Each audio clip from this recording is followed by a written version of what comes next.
One of the things that has been very illustrative of the cracks. All right, folks, buckle up, because this clip is basically CNN trying to convince America that the Republican Party is being eaten alive from the inside. They're trying to turn Trump, Tucker Carlson, and Nick Fuentes into some kind of axis of chaos that's supposedly tearing the GOP apart. Spoiler, they've been dreaming of this narrative for years, but okay. They're obsessed with this story, so let's dive in. CNN is on meltdown mode, the establishment right is panicking, and the MAGA base is fighting its own civil war. This clip has all of it. Let's check it out, and I'll break down exactly what's really going on.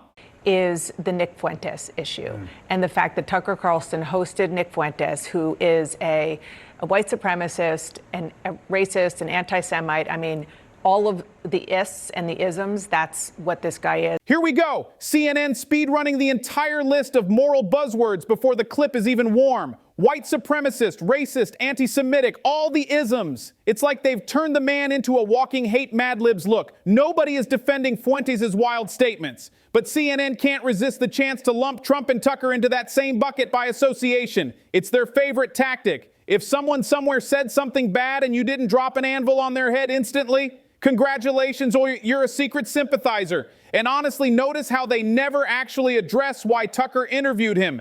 Tucker interviews sketchy, controversial fringe people all the time, left and right. That's what journalists used to do. CNN just hates that he does real conversations instead of their scripted gotcha stuff. The way they frame this is so dishonest. They want you to believe Tucker hosting someone equals Tucker endorsing that person's worst quote. That's not journalism. That's insecurity wrapped in activism. Let's keep going. And if you just go online and look at some of the things he says, and you'll understand just what I'm talking about. The president, I asked Marjorie Taylor Greene about him, and she just said it's up to Tucker, and she distanced herself from his views. President Trump did not distance himself from Nick Fuentes' views. Listen to what he said. Ah, yes. The media obsession with distancing. They're basically saying, why didn't Trump deliver a 3-hour dramatic monologue denouncing Fuentes in Shakespeare in English? Sometimes these folks don't understand Trump's communication style at all. He doesn't hop onto every controversy like a desperate PR intern. And honestly, that's part of why people like him. He doesn't play the moral panic games the media demands. CNN wants outrage. Trump gave them neutrality, and neutrality is their kryptonite. We've had some great interviews with Tucker Carlson, but you can't tell him who to interview. I mean, if he wants to interview Nick Fuentes, I don't know much about him, but if he wants to do it, get the word out. Let him, people have to decide. Ultimately, people have to decide. This is hilarious.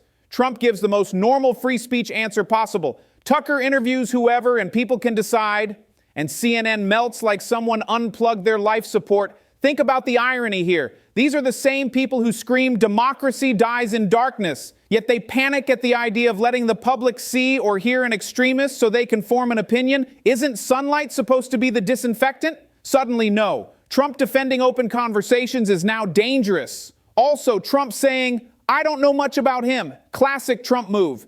The man could have had dinner with someone 3 times and still say, who? Never heard of him. That's just how he dodges drama. Every Trump supporter knows this. The media pretending this is some sinister plot is just goofy. Notice what's really happening. CNN is desperate to pull Trump into the guilt by association trap, but Trump's like, nope, not playing that game. And that drives them insane. This isn't about Fuentes. It's about controlling the conversation. And Trump blows up their script every time. Now, he did have dinner with Nick Fuentes and Kanye West at Mar-a-Lago, which he was reminded of. I want to show this. This is Nick Fuentes saw what the president said or didn't say, and he said this. Thank you, Mr. President. The dramatic music they add when they show this part is almost audible. Nick Fuentes thanked Trump. Oh no, stop the presses.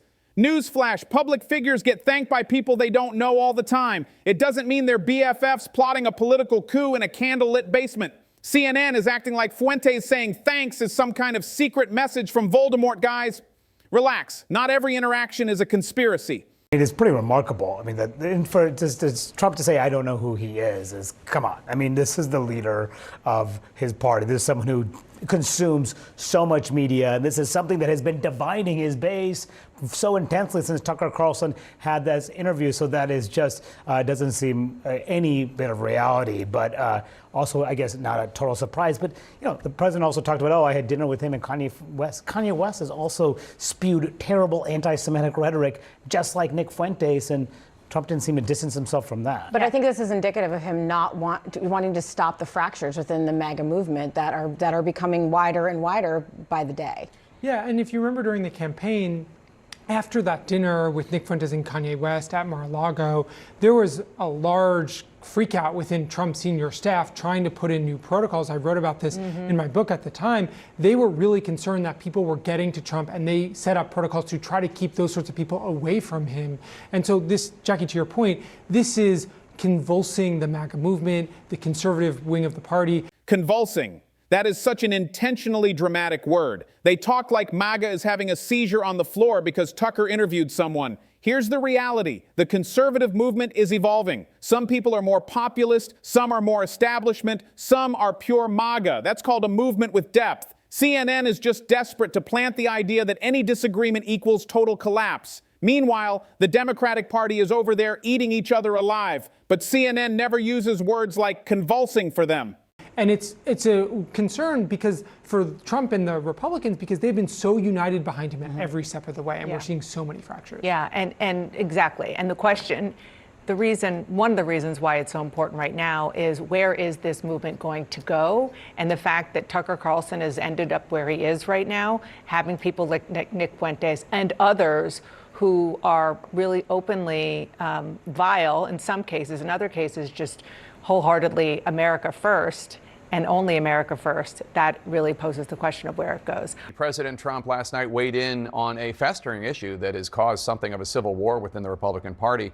It's about neo-Nazi Nick Fuentes and whether it's appropriate for prominent conservative media figures such as Tucker Carlson to platform Fuentes without seriously challenging his false and heinous views. This morning, a board member of the powerful conservative think tank, the Heritage Foundation, widely respected Princeton professor Robert George, announced his resignation from Heritage, calling for a, quote, full retraction after Heritage President Kevin Roberts had posted a video last month where he defended his friend Tucker Carlson and Tucker's decision to interview Fuentes. After days of this debate within conservative circles, we finally heard from the president on this topic last night.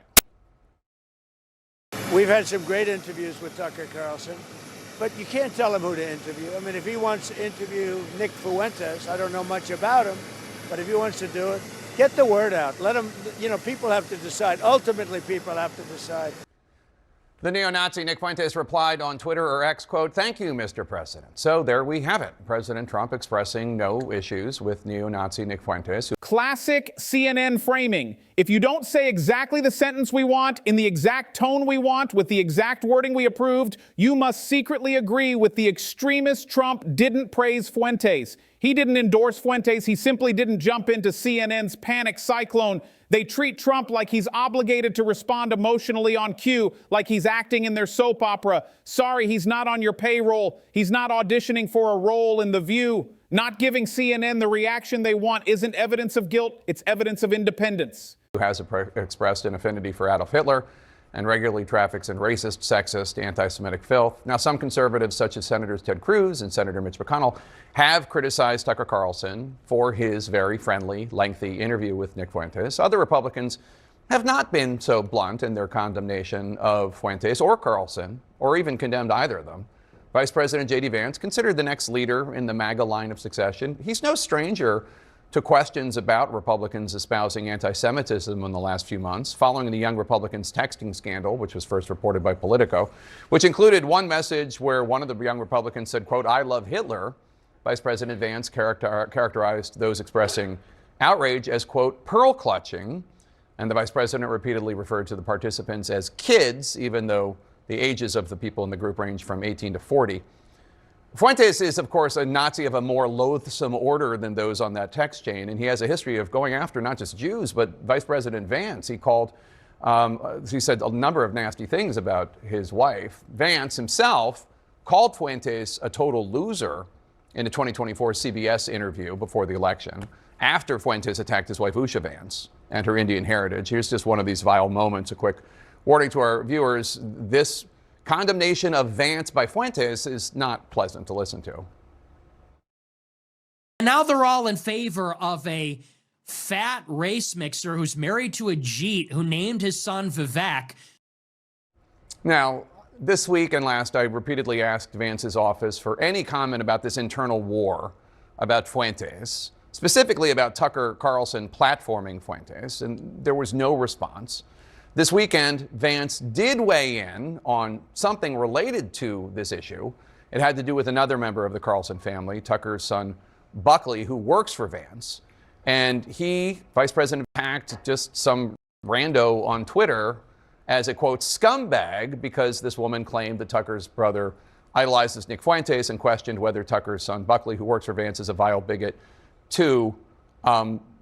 We here at CNN have absolutely no idea if Tucker's relatives feel any way about Fuentes.